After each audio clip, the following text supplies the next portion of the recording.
But I don't think we're still as good as we can be or need to be around the actual social impact.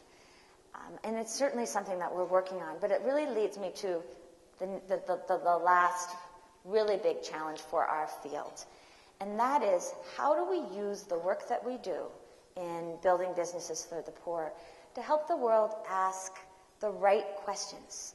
I feel that so often when you're talking about poverty, which is different from talking about social enterprises, we get ourselves stuck in these ego-driven debates, which are often not the questions we need to be asking about poverty. The water example is one easy example in terms of it's about getting water, selling water to the poor. But a bigger one would be this whole big debate right now, and I don't know if you all have been up on it, on malaria bed nets, where suddenly a charismatic, incredible economist comes out and says, we need to get a free bed net to every African in Africa. And a whole industry develops around it. And suddenly we're all trying to get free bed nets to every African. There are 950 million Africans. 92% of malaria cases are in Africa. Well, we have this company that I referred to before that we invested, made a $350,000 loan in to do a first technology transfer to get this long-lasting bed net that had been developed in Japan into Africa so that we could get local production. And as I said, it's been a huge success. But after they repaid that loan, we decided to start experimenting with whether you might be able to use market systems to sell nets at highly subsidized prices. And what we found that is when you give free nets away, it costs, on a public sector basis, about $12 per net, $6 to buy the net at the manufacturers and another $6 to distribute it.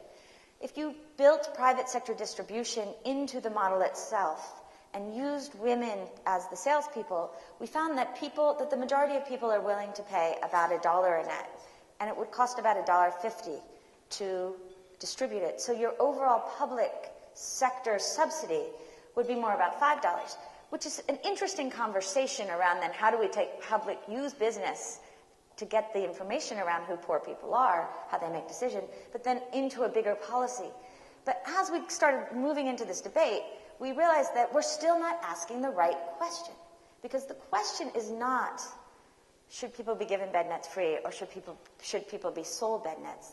The question is, how do you help 900 million people at huge risk of malaria, where there are 300 million cases a year, prevent malaria? And so using the business lessons, we can also then start hearing from poor people that what they really like is DDT. What they really like is protection of their walls. Because if they've got these nets, they've got to sleep under them at night. They're really hot. They're really sticky. If you leave the net to go to the bathroom and you get stung by a mosquito, you get reinfected.